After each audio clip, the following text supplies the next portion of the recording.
Good day, my beloveds. Today I want to speak about Esegeal 37, where the prophet was told by God to prophesy to the dry bones. Now, first of all, you'll see that Esegeal was drawn into the spirit with God. He went into a spiritual state of mind, and he was in the valley of death, where all these bones were. And these bones are also mentioned in Matthew 23, the 27th verse, where God makes it very clear that we are sometimes in the grave and we are giving the impression that we are alive and we teach the flock of God, but inside we are dry bones as well. So, beloved, what happened there? What does this mean? What happened to Esegeal? God told him that, do you think that these bones will become alive again? And he said, God, thou knowest this. Because to God there's nothing impossible, beloved. God created everything that exists. God is telling us that we have to go out and prophesy to these bones. What happened to Esegeal when he prophesied whatever the Lord told him? The bones moved together.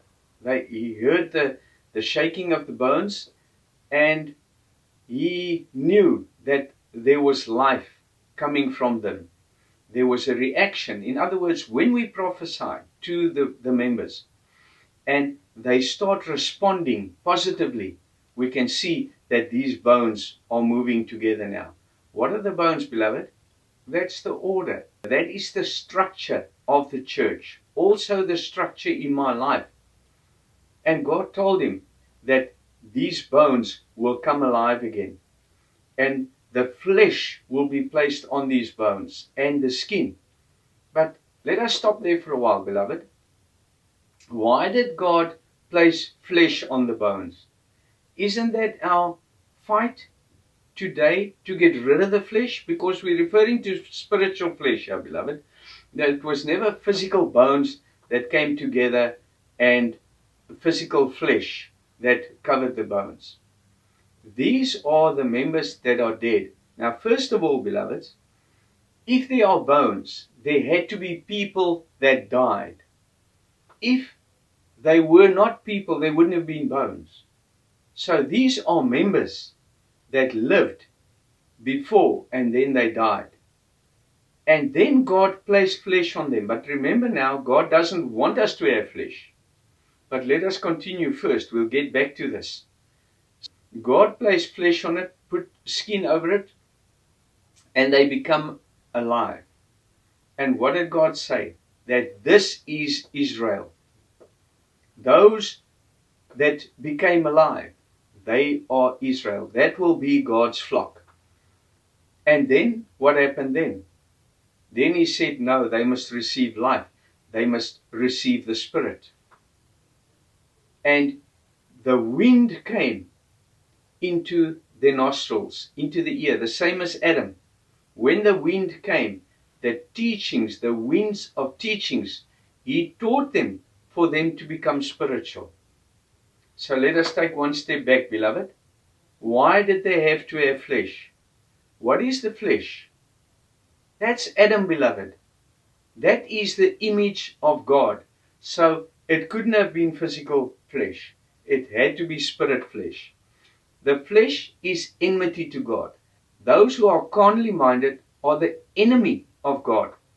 So the flesh is enemy to God. But the difference is, beloved, we get different kinds of flesh. Those of animals, 1 Corinthians 15, those of animals, and those are of people, and all different kinds. And those are birds, or the fowls of the air, all different kinds of flesh. In other words, the flesh that God placed on our bones, or the flesh that we became, is the enemy of God, yes, but it is conscious of spirit. It has spirit. It has spiritual enlightenment. It has spiritual understanding. When we become God enlightened. When we become children of God, we're still in the flesh, like Adam. He had the image of God, but he was carnal. The second Adam became the Lord from heaven. So the first Adam was basically God's image within my flesh, but it wasn't the soul's friend or God's friend at the time. We had to evolve to Jesus Christ, where we started giving our life. And that is why when we continue with Esegeal 37, we will see that he said he will take us from the grave. What is that, beloved? That flesh is actually the grave, the fleshly understanding, because the soul is covered in the flesh. And God must be released from my mind. The wisdom and power of God is buried in my fleshly understanding, because the flesh can never fathom God, beloved. Although that flesh is there and it's been placed there by God, it has to be renewed. The first heaven and the first earth had to pass for the new heaven and the new earth to come. My fleshly thoughts, God had to give me flesh, a fleshly spiritual understanding, Adam, for me to love God, but I'm still full of sin. So that had to evolve until there was no more flesh left, or for me to become God's son and to conquer that flesh. I die daily. 1 Corinthians 15:31, Paul said, I die daily. And that's conquering the mind. How do I conquer the mind? I fight the physical thoughts of the mind, the fleshly desires of the mind. My way of understanding. Daily I am enlightened. The winds will blow for me. The winds of teaching will blow for me as well. And I will start breathing. And my soul will start breathing and living. And God will start breathing. With that, Jesus Christ will be born within me. That spirit. And that will grow within me. So that is why the bones is the structure. My way of understanding, I have to get order in my life. I have to be a servant for God, that He can use me. God in flesh, beloved. Jesus is God in flesh. So when I become a son of God, it is God within my flesh. But if there's no flesh, there's nothing. And that's what also out there, beloved, or in the world, in the church as well. There are so many dead bones that won't come together and won't follow an order in my life. I know when God speaks to me, I recognize His voice and I see His light. I understand what He's saying. I can transform it into a spiritual way of understanding and make it part of my life. So when I have that, then my flesh becomes God-friendly. Then it's God in my flesh. Then this flesh will do what God tells me to do. And by doing this, the flesh will die until only God remains. But there has to be an earth first, beloved. And from this earth, earthly understanding for God to sow upon. And what happens when we sow upon the earth? Something grows. 1 Corinthians 15, go read it, beloved. The first Adam was earthy, and the seed was sown, and the Lord from heaven came forth from that. So there had to be flesh, Adam, for God to make His abode within. A spiritual way of understanding. And then that thought, that spirit is magnified, and that flesh is conquered, and we will reconcile with God in the same temple when we overcome that flesh and only God remains. As I said before, beloved, Jesus is God in my flesh. And as the flesh dies, only God remains. Isn't it? It's logical. So that is what happened there.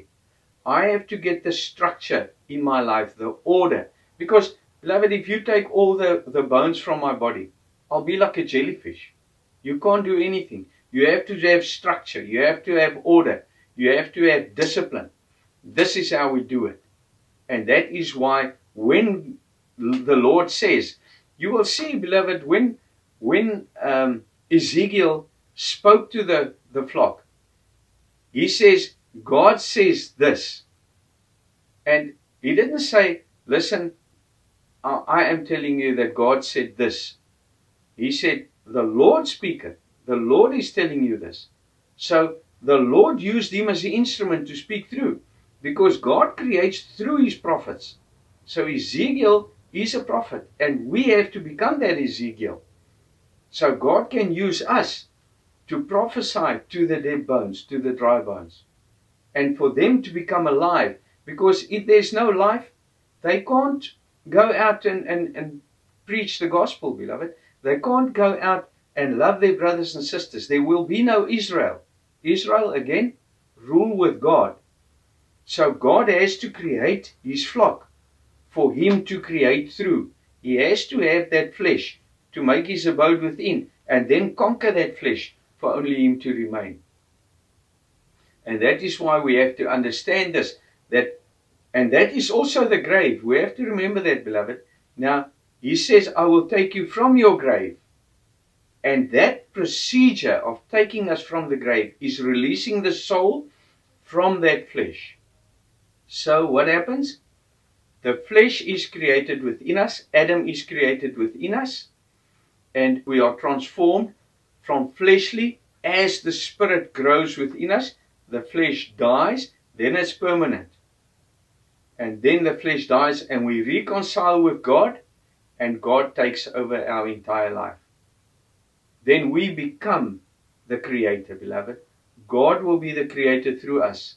Why? Because I died every day. I conquered the mind. God conquered the mind within me. God conquered the flesh within me. God conquered the darkness within me until only God remained. And that is the procedure. That's what Jesus is, the way. I am the way. So the way of conquering the mind for only the soul to be released or to remain is to have God in my fleshly understanding. But that flesh has to be God friendly. So what happens with Adam is, because the flesh was there all the time, beloved. I mean, if we evolved for so many years, and there were many people walking the planet, but God had to create insight within us. Otherwise, there's nothing. God has to create life and light within us. He has to create an earth to start sowing upon for Adam to come forth from that earth.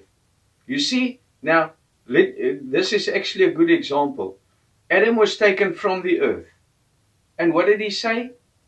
From you are formed of the dust and you will return to the dust. See? So, Adam is formed of the earth, but he has to return to the earth. How does that happen? Why is that? Because God has to form that structure for him to make his abode within, to free that soul, and for that dust to return to the earth, but the soul remains with God now. So without that flesh, the godly flesh that God creates within us, we can't be God friendly. They can do and say whatever they want. We won't understand this teaching. God won't find rest within us. We won't understand these teachings. So we have to be formed of that spirit earth, and God is formed within us, which is Adam, God in my flesh. And now we evolve. God is magnified within us, and the flesh dies, the fleshly understanding dies, until the soul remains with God only. That's the only way. Everybody out there, beloved, has souls. But there's no way of getting hold of that soul without forming God-friendly flesh within them first. God-friendly understanding. A temple for God to live within. And that's why Paul is the Spirit, the evangelist, wherein God lived. And he died daily until he says, again, Galatians 2:20, I live no more. Christ now liveth in me. So that is the process. So that flesh that the Bible is referring to is spirit flesh, because Adam is spirit. He has God's image, and that is the same flesh that God is referring to in Esegeal 37. So God is created within us, Adam, and then that flesh has to die again, because it's from the earth, it's from the human understanding, but it's God friendly, and then it returns to the earth and only God remains. I hope that makes sense, beloved. And that is also, as God is released from the flesh, we ascend from the grave, because death is flesh. That's the enmity and enemy of God. Those who love the world are the enemy of God. So that is the entire picture on that. But if there's something else that I didn't mention, beloved, I will make another video on this if you want me to, and then I'll break it up in more detail for us to have a better understanding on this. But this should be fine. But as I said, if there's still something you don't understand, please ask, beloved. We have an entire body, and what I don't understand, God will reveal to us through these winds, beloved. He will prophesy to me as well, so I can understand these things, and then the prophet will speak to you, and you will understand. Because I learn from everybody, beloved. It's not, nothing belongs to me. I don't know nothing, honestly. I'm only a channel through whom God speaks. And that is what we all are. We're all prophets. We're all Esegeals. So let us all take this and unite, beloved, for us to see spiritual and to be that Israel, to be those bones who stand up and be a force for God, uncountable soldiers for God, so He can conquer this darkness within the church and out there, beloved. Because God must rule. He wants to use us to bring this teaching and to build His flock. There will be a stage, beloved, when there will be so many souls being drawn to this church and to this body that we won't know what to do with them all. I can tell you that. Once we get the spiritual teachings up and running for the people to really understand, and we prophesy, it will be uncontrollable. But that's God's will, beloved. It'll be like the sand of the sea, like the drops of the ocean. It'll be uncontrollable. But God knows best, beloved. So thank you very much for listening, beloved. Please subscribe to the YouTube channel and join me on Facebook. And then I can forward all these videos to you, and you can share with the beloveds for us all to unite and to have one understanding, one God, one word, one teaching, one wind. Because it's also, this is the breath of life that gave Adam life, or to make him a living soul. And that's the breath, beloved. That's the wind. The winds of teachings of God. Thank you very much, beloved. God bless all of you.